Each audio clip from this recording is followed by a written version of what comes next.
Tapi rasanya alhamdulillahnya kok agak ragu-ragu. Sudah merasa memiliki paguyuban? Ya. Tapi masih perlu dimantapkan dengan begibung ketiga ya, baruan ya. Oke, nggih. Insyaallah beres lah. Nggih. Nah, pertama nanti jadi acara kita hari ini selain mungkin nanti kita silaturahmi secara agak fokus dengan Ustazah Peggy. Nanti setelah kita selesai nggih. Supaya juga antara ketua dengan divisi-divisinya bisa juga semakin dekat. Nanti akan ada game silaturahim, tapi bukan kayak yang kemarin, ya. Nanti masing-masing ketua kita beri waktu untuk berdiri di sini, kemudian memegang itu. Masing-masing memiliki 2 amplop. Jadi masing-masing ketuanya ada 5 bunda sekarang. Ada 5 ketua, ada 10 divisi. 1 ketua bertanggung jawab dengan 2 divisi. Jadi yang jelas kalau paguyuban ini semakin banyak semakin abdol. Jamaah itu kan semakin besar semakin bagus. Jadi kasih sayang itu semakin padat dan insya Allah Allah akan semakin kuat kita menggedor langit kan sama-sama. Jadi kan sudah kita bilang ar-rahimah mu'allakatun fil ars. Jadi kasih sayang itu nyambungnya ke langit, ke aras, ke makhluk-makhluk gaib di atas. Para malaikat, Allah dengan para pasukannya di atas gitu. Jadi kalau kita sendiri yang berkasih sayang berdua sang kurang sih denger nanti. Kalau kita semakin banyak memohon ya Allah gitu kan, jadi semakin keras ketukannya ke atas. Oleh karena itu menurut Tiang tidak ada masalah, semakin besar kita di paguyuban ini insya Allah semakin bagus. Oleh karena itu ternyata sampai 2 kali begibung ini masih ada nama-nama yang kok muncul hilang ya akan kita masukkan lagi, tenang saja nggih, akan kami masukkan lagi kalau masih ada ternyata yang masih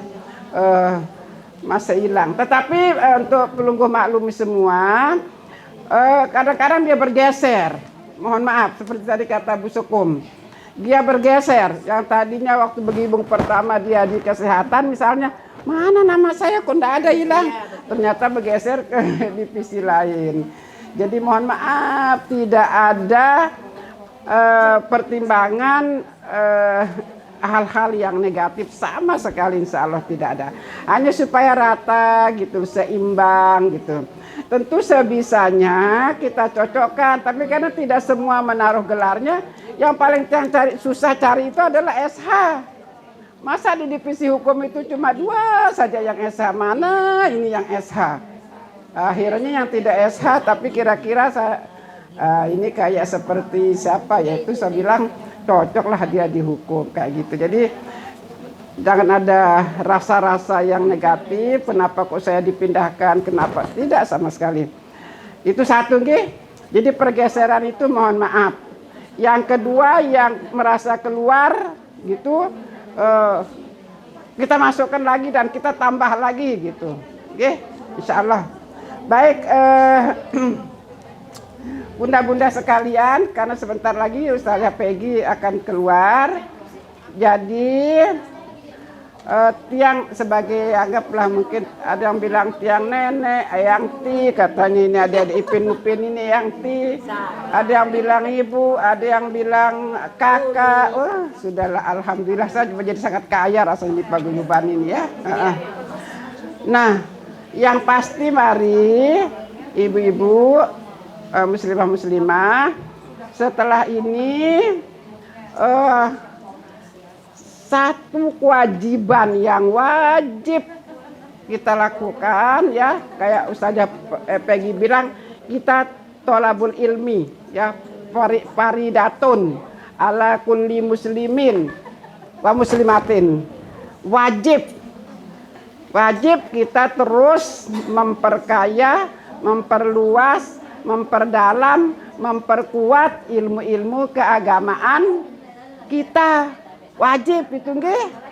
Oleh karena itu harapan Tiang sebagai salah seorang, mungkin dari segi usia betul yang paling usianya di sini paling agak banyak gitu nggih, walaupun belum tua-tua banget lah nggih.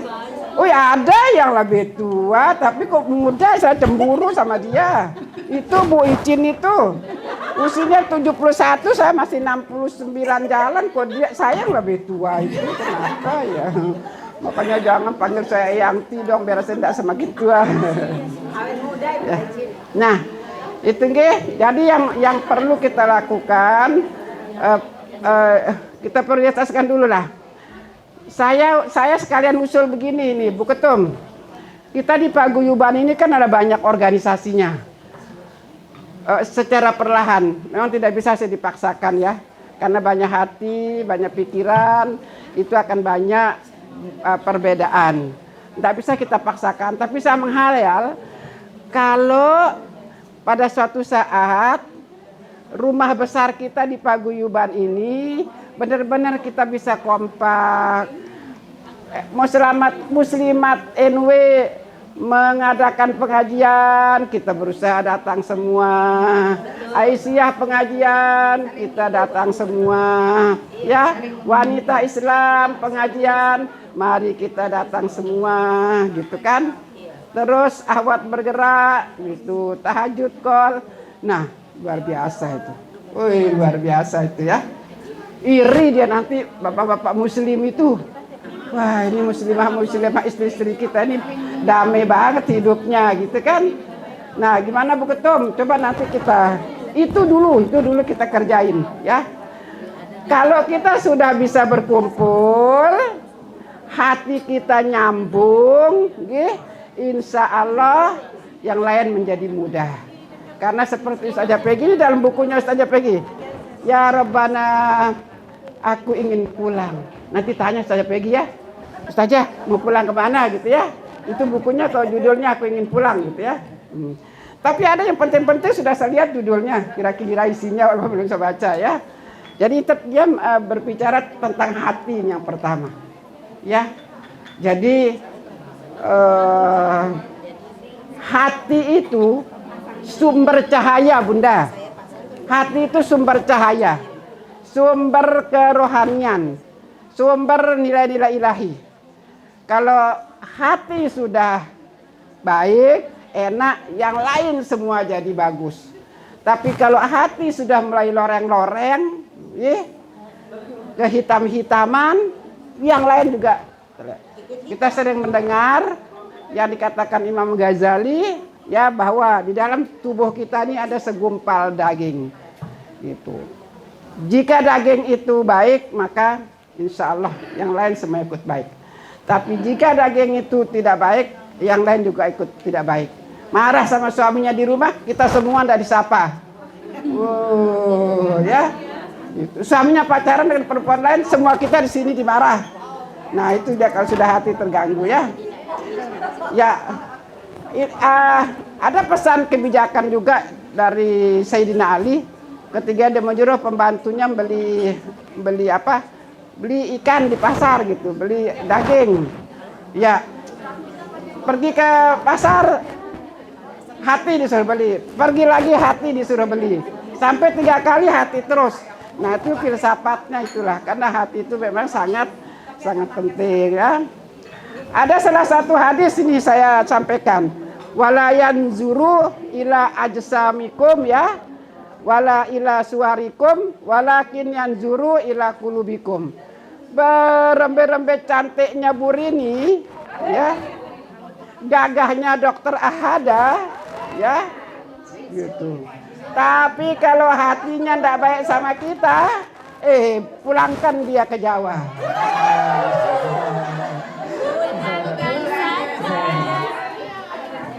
Pulangkan saja. Begitulah hati, nggih. Jadi Allah tidak melihat. Bunda semua mohon maaf ya. Karena siang-siang begini, yang termasuk di kampus itu kalau ngajar jam 1, jam setengah 2, kesuberatnya menghadapi mahasiswa yang ngantuk itu. Jadi sudah biasa ya.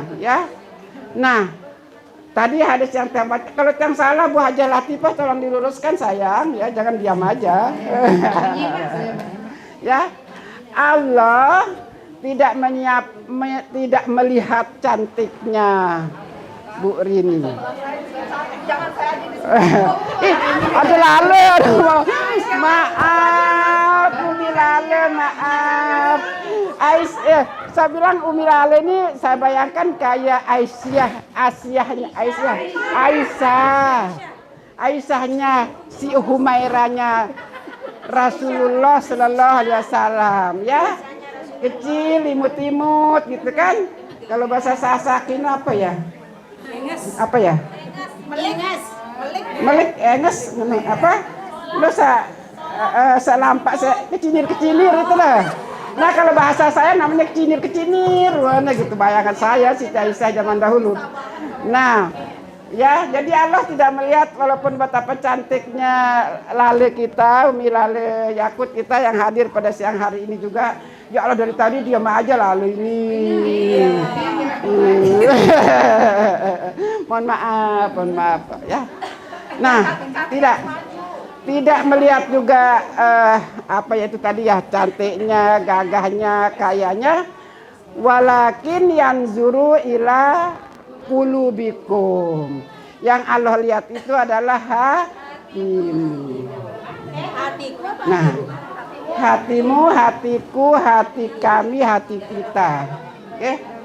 Oke.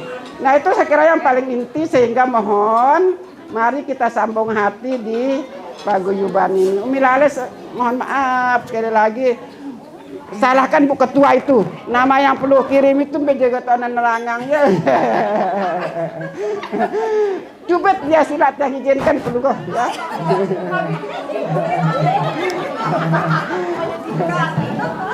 Oke, jadi Maraniki yang bisa tiang sampaikan.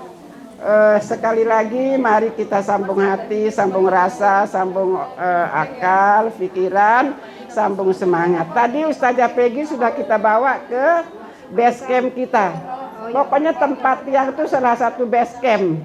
Insya Allah akan terus saya benahi supaya penunggu senang berjuang di base camp itu ya, dengan apa namanya itu melalui base camp. Nah, Mbak Sekum, setelah ini beri kesempatan masing-masing ketua untuk berdiri memanggil anggota divisinya. Nanti berdiri di tempat aja.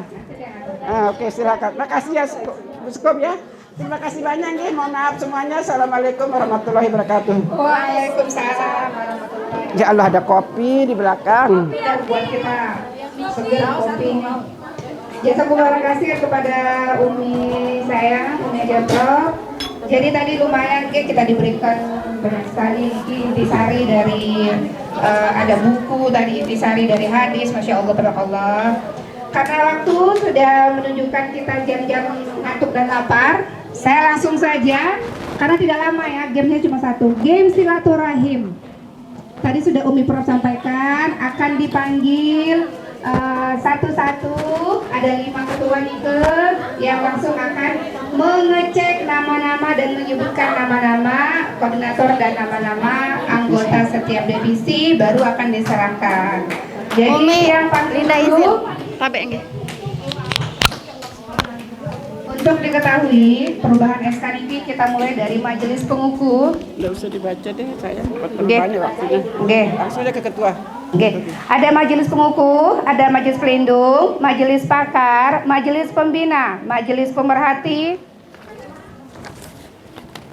majelis pengarah, kemudian baru dengan manajemen pelaksana atau pengurus harian, dimulai dari Ketua Umum Umi Rini Jati Ayu SE. Kemudian nanti tiang minta langsung ketua 1, 2, 3, 4, 5 hadir semua hanya ketua ini yang diwakili nanti sama Umi Hajasri. yang ketua Umi Nirmala. Atubu ilaih, asyhadu an la ilaha illallah wa asyhadu anna Muhammadan abduhu wa rasuluh la nabiyya ba'da. Bismillahirrahmanirrahim. Segala puji hanya bagi Allah Ta'ala. Alhamdulillah wa syukrulillah. Allah kumpulkan hari ini di Villa Aila ini, Masya Allah, bersama para mujahidah dari NTB pada umumnya dan Lombok pada khususnya, yaitu Paguyuban Muslimah NTB, yang Teteh harus menyampaikan ungkapan terima kasih yang sebesar-besarnya sebab pada safari dakwah kali ini didukung penuh oleh Paguyuban Muslimah NTB dan bisa menitipkan satu ikhtiar Teteh juga di dalam menggerakkan para akhwat untuk senantiasa menjalankan amanah kepada Allah, yaitu dakwah dan mengurusi kemanusiaan, yaitu lewat akhwat bergerak Indonesia yang di NTB tentu saja menjadi akhwat bergerak NTB dan sekarang menjadi bagian dari Paguyuban Muslimah NTB. Jazakunallah khairan kasir, dan minta maaf lahir dan batin apabila kebersamaannya masih sangat pendek, kolaborasinya pun masih baru saja dimulai, tentu dengan segala kelemahan dan kekurangan, tetapi hakikatnya di dalam Islam itu adalah hijrah.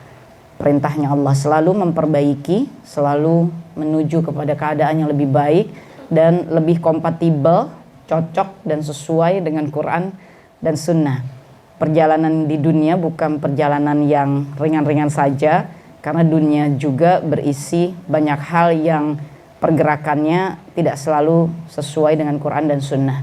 Sementara kita sebagai hamba Allah, umatnya Nabi Muhammad SAW, tidak punya pilihan. Sudah disampaikan oleh Allah dan Rasulnya, khususnya diantaranya pada surah Al-Ahzab ya 36, kita tidak punya pilihan. Bagi Allah, Allah menyebut durhaka kalau kita dalam mengurusi urusan-urusan kita di dunia, kita punya pilihan selain ketetapan Allah dan Rasulnya. Allah tidak menyukainya. Jadi insya Allah dengan Paguyuban Muslimah NTB semoga semangat untuk terus menjadikan diri kita masing-masing adalah muslimah-muslimah yang mencocokkan terus perilaku hidup, perbuatan, pemikiran, arah gerak itu dengan Quran dan Sunnah, sehingga aura itu selalu bisa diadopsi gitu, dirasakan oleh anak-anak keturunan kita dan menjadi fondasi utama juga bagi mereka dalam pergerakan hidupnya selanjutnya. Teteh memohon maaf dan keikhlasan seperti yang disampaikan Bunda Sri Syuhada, berada di sini, duduk di atas, astagfirullahalazim. Minta maaf lahir dan batin, khususnya kepada para ustazah, kepada para pengayom, ada Prof. Warni dan seluruhnya yang tidak bisa disebut satu persatu. Ini Masya Allah, Paguyuban ini menjadi contoh atau tauladan penting bagi pergerakan muslimah, khususnya di Indonesia ya, dan tentunya di seluruh dunia, tentang bagaimana berikhtiar menyatukan seluruh gerak kemuslimahan ini dalam bingkai ukhuwah Islamiyah. Karena itu pun yang menjadi semangat besar dari akhwat bergerak, mengambil nama bergerak karena kepentingannya terus bergerak ya, bersama-sama sebagai muslimah, sebagai akhwat yang sudah ditentukan oleh Allah dan Rasulnya, merupakan bagian dari para prajuritnya Allah Ta'ala, yaitu yang melahirkan calon-calon penerus perjuangan Islam, generasi penerus perjuangan Islam.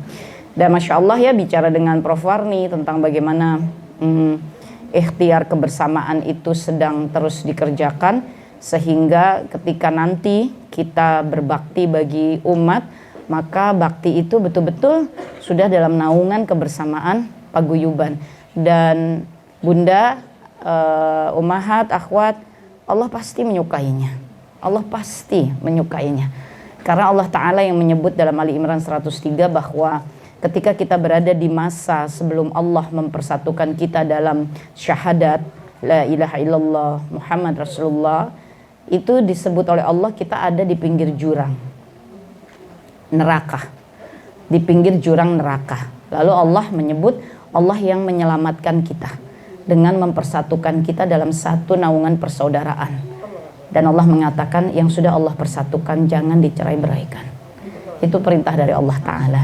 Jadi ini pasti sebuah kesukaan dari Allah Subhanahu wa Ta'ala, dan ini bagi kami penggerak-penggerak dakwah, penggerak-penggerak aktivis-aktivis ya kemuslimahan, penggerak-penggerak dakwah, tentu ini menjadi semacam model ya, model yang harus bisa diadopsi juga di berbagai wilayah di khususnya di Indonesia ini. Kepentingannya tentu bukan nama, kepentingannya tentu bukan merek, kepentingannya adalah syiar agama Allah.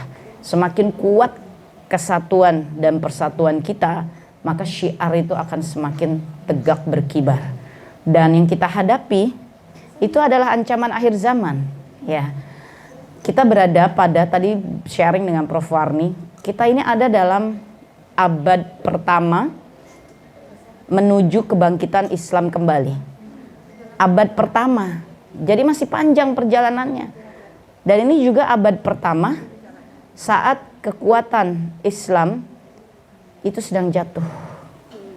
Dari masa Nabi Muhammad SAW, Daulah Madinah, Islam itu berkibar. Daulah Umayyah, Daulah Abbasiyah, Daulah Utsmaniyah, sampai 1924. Dari masa Rasulullah di Madinah, tahun ke-13 kenabian, lalu hijrah, berarti tahun pertama hijrah, sampai dengan 1924. Ya. Nah, 1924 ke hari ini 99 tahun.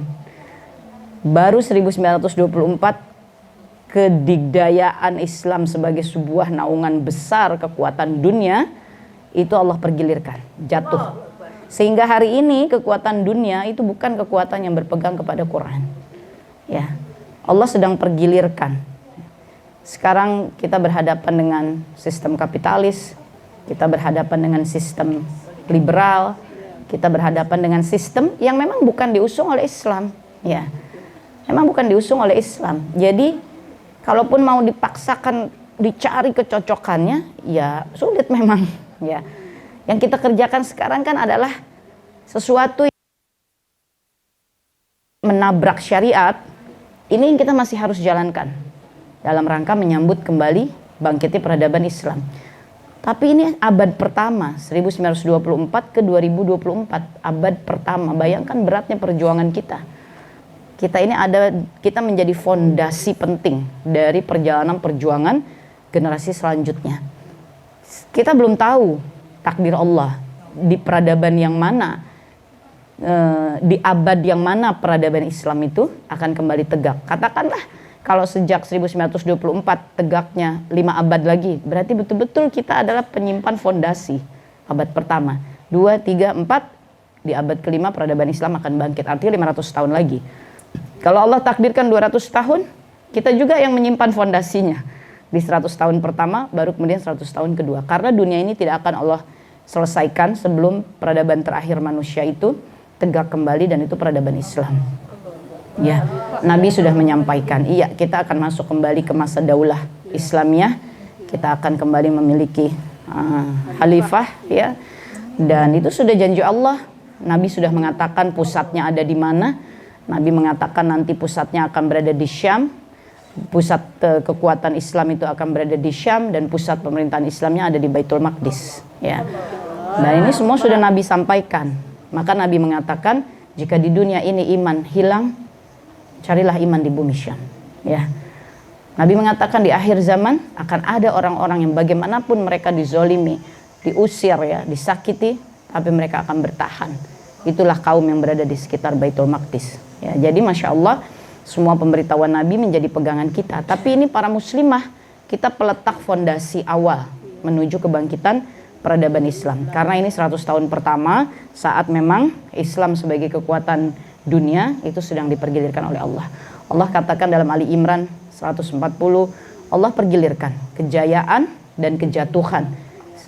Setiap kaum itu Allah pergilirkan agar manusianya, kata Allah, bisa mengambil pelajaran. Ketika kita mengalami kejatuhan, Allah membuka peluang kita untuk berjuang dan syahid. Jadi nggak ada muslim itu atau muslimah itu kita kecil hati, nggak ada. Karena walaupun situasi seperti ini, ternyata Allah sedang buka ladang jihadnya buat kita. Kalau kita berjuang, mudah-mudahan kita bisa mendapatkan syahid.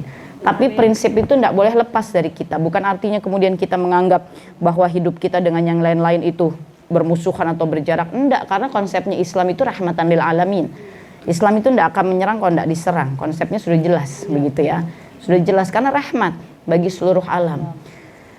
Nah, jadi Allah mengirimkan Quran hudalin nas, petunjuk bagi seluruh umat manusia. Jadi yang diurus Quran itu bukan cuma untuk umat Islam.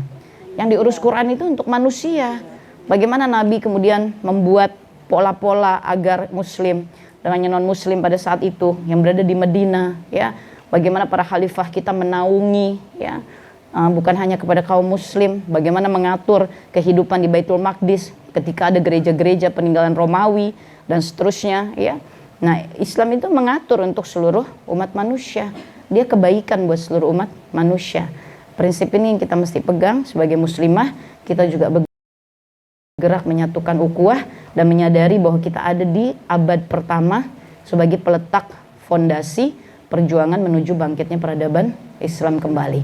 Yang akan melaksanakan anak cucu kita, tapi yang meletakkan fondasinya umahat semuanya. Semoga Allah merahmati ikhtiar kita.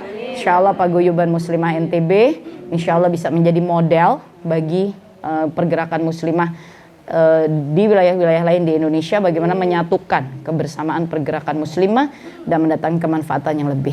Khairun nas anfa'uhum linnas. Semoga kita menjadi manusia yang terbaik di hadapan Allah karena bermanfaat banyak bagi manusia lainnya. Teteh minta maaf lahir batin. Setelah ini kita bisa kumpul, menikmati sajian. Setengah jam Teteh pamit mengisi sesi terakhir di Lombok ini dan kemudian langsung menuju bandara. Akan kembali dulu ke Jakarta karena 2 hari besok ada maulid di Jakarta. Baru kemudian akan lanjut ke Papua. Minta doa dari semuanya. Jazakunallah khairan kasir. Maaf lahir dan batin. Wallahu a'lam bishawab. Wassalamualaikum warahmatullahi wabarakatuh. Waalaikumsalam warahmatullahi wabarakatuh. Udah nggak apa-apa, sudah gitu. Enggak, sudah cukup. Enggak, sudah cukup. Ayo bisa langsung makan. Masya Allah, tabarakallah, jazakumullah khair. Tadi alhamdulillah sebelum makan. boleh? Apa itu? Boleh Bang. Oke, tadi kita sudah minta izin. Insya Allah semoga tadi apa yang beliau sampaikan kita resapi bersama, kita mudah-mudahan bisa melaksanakan. Insya Allah istiqomah dalam dakwah bersama. Bunda-bunda, karena untuk tidak punya waktu sebelum kita dahar makan bersama, tadi diminta untuk Umi Prof. Izin Teteh bisa ke depan biar tidak lama langsung berfoto. Jadi menghadap nanti kameranya langsung ada Mas Doni.